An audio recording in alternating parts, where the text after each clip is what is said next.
할렐루야. 하나님의 크신 사랑이 이 새벽에 우리 가운데 가득한 줄 믿습니다. 오늘 우리는 출애굽기 23장 1절로 19절의 본문을 통하여 하나님을 기억하고 감사하라 라는 제목으로 말씀을 함께 나누도록 하겠습니다. 오늘 본문에서는 두 가지 큰 주제의 규례를 말씀하십니다. 1절로 9절은 사회 질서 유지를 위한 기본 규례들입니다. 특별히 법정에서 지켜야 할 규례입니다. 여러분, 법정은 어떤 곳입니까? 상호간에 발생한 문제에 대한 최종 판결을 하는 곳입니다. 모든 문제를 매듭짓는 곳이죠. 그러므로 법정은 사회 질서 유지를 위한 최후의 보루라고 말할 수 있습니다. 이 법정에서 가장 중요한 것이 무엇일까요? 그것은 바로 정직과 공의입니다. 그래서 하나님께서는 법정에서 증인이 가져야 될 바른 자세로 정직을 명령하셨고, 또한 법정에서 판결을 내리는 재판관에게는 공의를 명령하셨습니다. 첫 번째 정직을 보실까요? 1절을 보십시오. 너는 거짓된 풍설을 퍼뜨리지 말며 악인과 연합하여 위증하는 증인이 되지 말라라고 했습니다. 풍설이라는 단어는 거짓으로 유장된 소식을 말합니다. 법정에 선 상대편을 해하기 위하여 아무런 근거가 없고 진실성이 없는 말을 퍼뜨리는 것이죠. 위증이라는 것은 증인이 심판대 앞에서 거짓을 말한다라는 뜻입니다.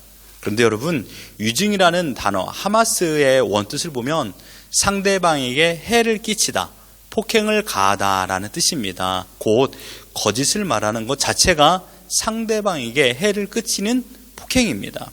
이러한 사악한 증인들은 10계명 중 제9계명 범하는 것입니다. 법정에서 다른 사람을 모함하는 행위는 상대방의 인격은 물론이거니와 상대방의 생명을 해치는 치명적인 결과까지 낳게 됩니다. 그러므로 법정에서는 자신이 손해를 본다 하더라도 진실을 말해야 됩니다. 설령 자신의 이득을 위하여 또는 순간의 어려움을 모면하기 위하여 거짓 진술을 한다 할지라도 끝내 자신에게도 커다란 피해가 찾아옵니다. 왜냐하면 자신의 거짓말로 결국은 자신이 속한 공동체가 파괴되기 때문입니다. 그래서 하나님께서는 공동체의 기초 질서를 지키기 위하여 가장 중요한 것, 정직을 명령하셨습니다. 법정에서는 진실만을 말할 것을 규정하신 것이죠. 물론 우리의 사회에서도, 우리의 가정에서도 우리는 진실해야 됩니다. 정직의 길 지키기 위해서 가장 멀리 해야 될 것은 8절을 보면 뇌물입니다. 너는 뇌물을 받지 말라. 뇌물은 밝은 자의 눈을 어둡게 하고 의로운 자의 말을 굽게 하느니라. 법정에 선 사람은 자신의 이득을 위하여 거짓 증거를 합니다. 또한 재판관은 자신의 이득을 위하여 진실되지 않은 행동, 즉 뇌물을 받는 것. 이것은 공동체를 분열시키는 것입니다. 거짓 증거, 또한 뇌물. 뇌물은 사람의 눈을 흐리게 합니다. 명철을 망하게 합니다. 결국 모든 사람을 죽이게 만들죠. 뇌물은 강한 중독성이 있습니다. 그 고리에 한번 걸려들면 주는 사람이나 받는 사람이나 모두가 함께 죽습니다. 뇌물의 유혹은 그러므로 처음부터 멀리해야 됩니다. 한 번은 괜찮아, 그때는 실수였어, 그게 허용이 되지 않습니다. 뇌물을 주거나 받으면 양심의 눈이 어두워지고요, 하나님의 법, 즉 하나님의 뜻에서 멀어질 수밖에 없습니다. 하나님께서 자신 곧 재판관 된 그 자리에 세우신 목적과 뜻을 따르지 않는 하나님의 권위를 무시하는 행동입니다.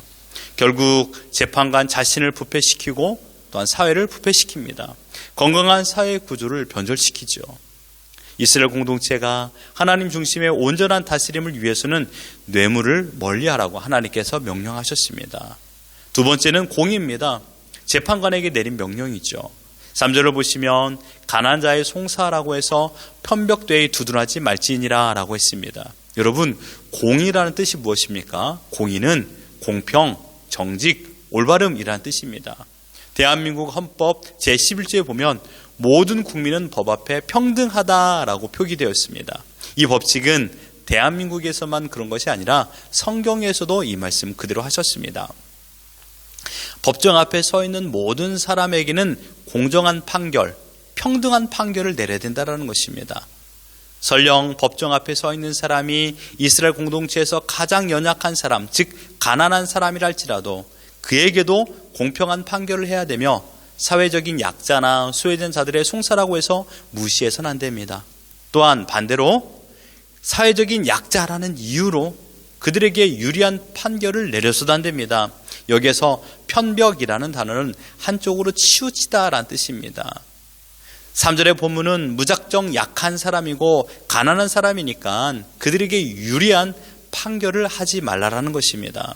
그러므로 법정에서는 가난한 사람을 무시하지도 말고 반대로 그들에게 동정심을 베풀어 판결을 치우쳐 내리지 말라고 하신 말씀입니다. 재판관은 자기 중심의 판결이 아닌 하나님의 말씀과 뜻을 기준으로 삼아야만이 정직과 공의로운 판결을 하게 됩니다. 그러나 자기 자신의 마음, 감정에 휩싸여 판결을 한다면 그때부터는 하나님의 뜻이 아닌 내 뜻대로 판단하게 됩니다. 판결은 재판관이 하지만 그 마음을 하나님께서 주관하십니다. 재판정에서부터 공의와 정의가 흐른다면 이스라엘은 하나님의 온전한 통치 아래 거하게 되는 것입니다. 이 시대에 살고 있는 우리도 마찬가지입니다. 어떤 상황, 어떤 처지에 있다 하더라도 정직과 공의로운 자들이 되어야 됩니다. 이것은 하나님의 뜻입니다. 여기에 최고의 방해물이 무엇일까요? 내 이득입니다. 내 마음이죠. 내 생각입니다. 내 이득을 위하여 순간에 거짓된 행동은 사람은 속일 수 있으나 하나님의 불길 같은 눈은 피할 수가 없습니다. 언제나 어디에서나 누구에게든지 정직하시기를, 공의롭기를 주님의 이름으로 축원합니다. 그리고 10절로 19절은 주요 절기에 관련된 규례들입니다. 10절로 13절은 안식년과 안식일에 관한 규례입니다. 10절을 보시면 너는 6해 동안은 너의 땅에 파종하여 그 수산을 거두고 11절에 7째 해에는 갈지 말라라고 명령하셨습니다. 6년 동안 땅에 파종하여 생산 활동을 하되 7년이 되던 해에는 땅을 통한 모든 생산 활동을 중단하고 땅을 쉬게 하라는 명령입니다. 땅의 주인이 경작하지 않도록 하신 하나님의 목적이 11절 하반절에 나옵니다. 내 백성의 가난한 자들을 먹게 하라. 그 남은 것들은 들짐승이 먹으리라. 안식년에 경작하지 않는 땅에서 자라난 식물을 가난한 이웃들이 취하여 스스로 양식을 얻을 수 있는 기회를 주는 것입니다.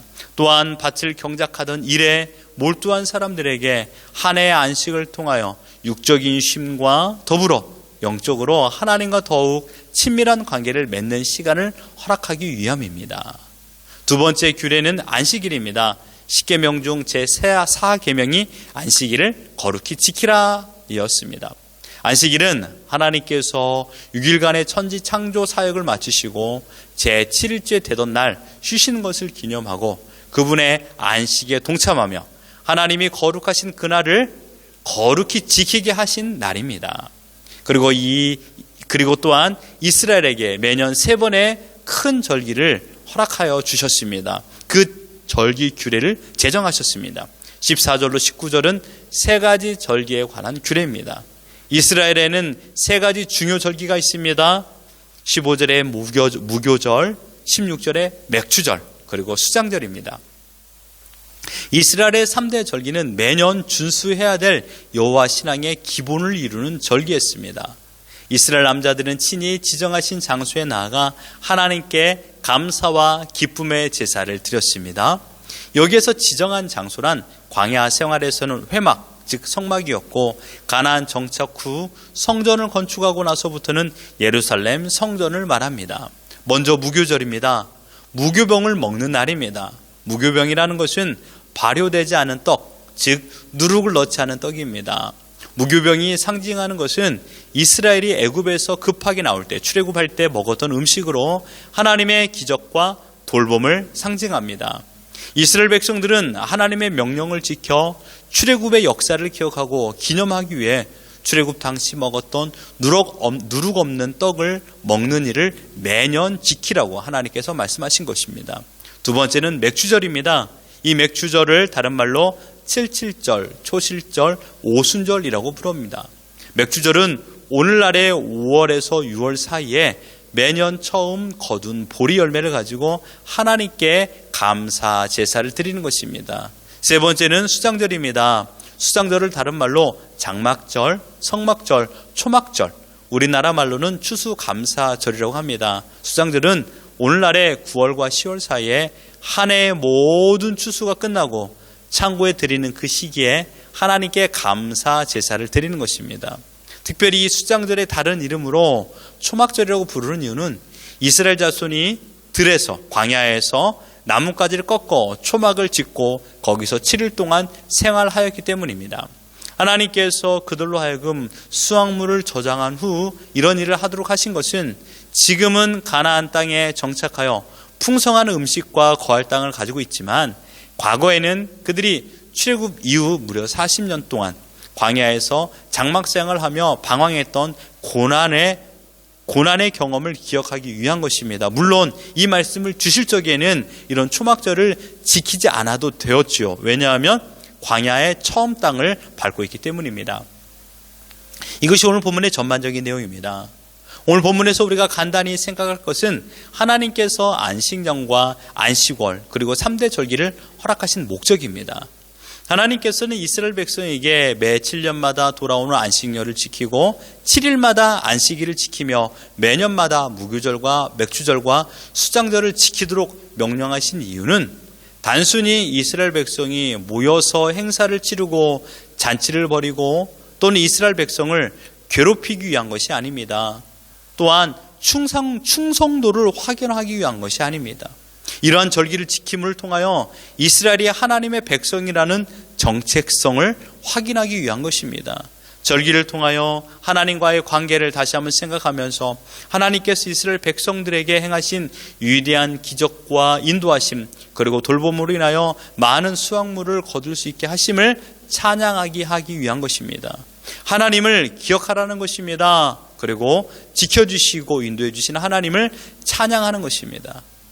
지금 이스라엘 백성, 그러니까 십계명을 비롯한 각종 규례를 따라 살아야 하는 자들은 무교병을 먹어본 자들입니다. 즉 하나님의 능력을 경험하여 홍해를 건넌 자들입니다. 구름기둥과 불기둥의 인도를 받으며 광야를 걸어왔습니다. 아침마다 만나를 주심으로 파종하지 않아도 먹을 수 있는 은혜를 받았습니다. 이 위대하신 하나님을 기억하고 베푸신 은혜에 감사하는 것입니다. 절기를 지킴으로 하나님을 하나님으로 인정하는 것입니다. 인간은 정해진 시간만 사는 제한적인 자들입니다. 그러나 신앙과 믿음은 자녀들에게 가르쳐져서 영원히 존재케 하는 것입니다. 부모님들이 자녀들에게 하나님의 존재를 가르치고 배울 때 신앙은 전승됩니다. 이 시대를 살고 있는 우리도 마찬가지입니다. 매일 예배를 드리며 어제를 지켜주신 하나님께 감사를 드리는 것입니다. 지금 이 시간 우리가 이 말씀을 들으면서 어제를 지켜주신 하나님을 찬양하는 것이죠. 또한 주일 예배를 드리며 한 주간을 지켜주심을 감사하며 하나님께 찬양하는 것입니다. 하나님이 하나님 되심을 인정하는 것입니다. 우리의 예배를 통하여 하나님께 영광을 올려드리는 것이죠. 우리 자녀들에게 하나님이 어떤 분인가를 가르쳐주는 것입니다. 신앙은 이 시대에만 존재케 하는 것이 아니라 우리 자녀들에게도 바르게 전달되어야 됩니다. 이것이 우리의 사명인 줄 믿습니다. 하나님을 기억하고 그 하나님께 감사하는 것입니다. 그러므로 우리의 삶이 하나님께 진정한 예배가 되어야 됩니다. 그래서 우리는 삶의 예배자가 되어야 됩니다. 하나님을 기억하고 하나님을 찬양하며 그 모습 그대로 우리 자녀들에게 가르쳐줘 하나님을 기억하고 하나님을 찬양하는 것입니다. 지금까지 지켜주신 하나님의 은혜를 기억하십시오. 하나님을 찬양하십시오. 하나님은 지금 나의 고백을 듣길 원하십니다.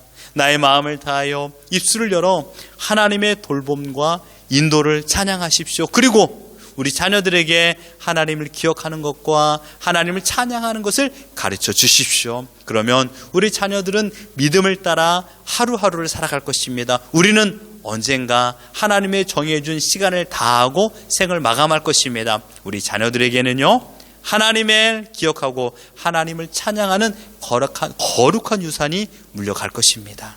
그 모습이 진행될 때 하나님께서 허락하신 놀라운 은혜는 천대까지 이루어지며 기쁨과 감사로만 살아갈 것입니다. 오늘 하루 하나님을 기억하며 하나님을 찬양하며 살아가는 우리 모두가 되기를 예수 그리스도 이름으로 축원합니다.